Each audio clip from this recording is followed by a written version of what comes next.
Assalamualaikum warahmatullahi wabarakatuh.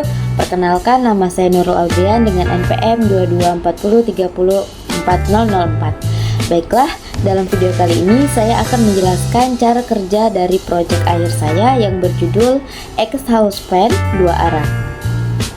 Rangkaian ini adalah representasi digital dari exhaust fan yang ada di rumah saya. Fungsinya sendiri adalah untuk mengoptimalkan sirkulasi udara dalam suatu ruangan sehingga membuat orang yang ada dalam ruangan merasa lebih nyaman dalam melakukan aktivitas. Tanpa basa-basi lagi, marilah kita melihat diagram yang telah dirangkai menggunakan aplikasi Proteus. Pada rangkaian tersebut, saya menggunakan beberapa komponen, diantaranya ialah motor DC.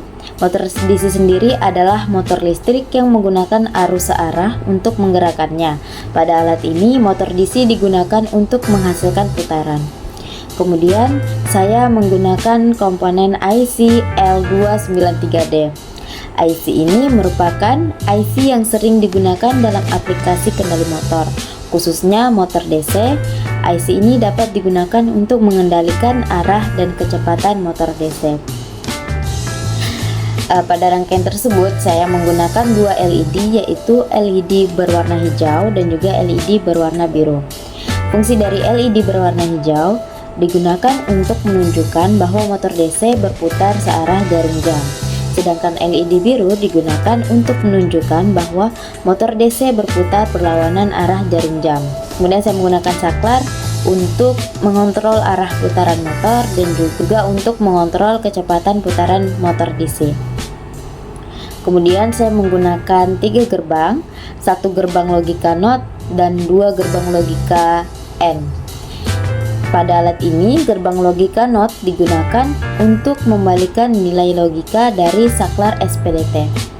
Kemudian gerbang logika N pada alat ini digunakan untuk mengontrol putaran motor DC. Proses kerja alat ini dimulai dengan sinyal listrik dari sumber daya yang masuk ke pin volt dan ground pada IC L293D. Sinyal ini kemudian diolah oleh IC L293D untuk menghasilkan sinyal keluaran yang dihubungkan ke pin N1 dan N2 pada gerbang logika N. Gerbang logika N akan menghasilkan sinyal keluaran hanya jika kedua inputnya sama-sama bernilai tinggi. Dalam hal ini, input pertama gerbang logika N berasal dari saklar tunggal, sedangkan input kedua berasal dari saklar SPDT.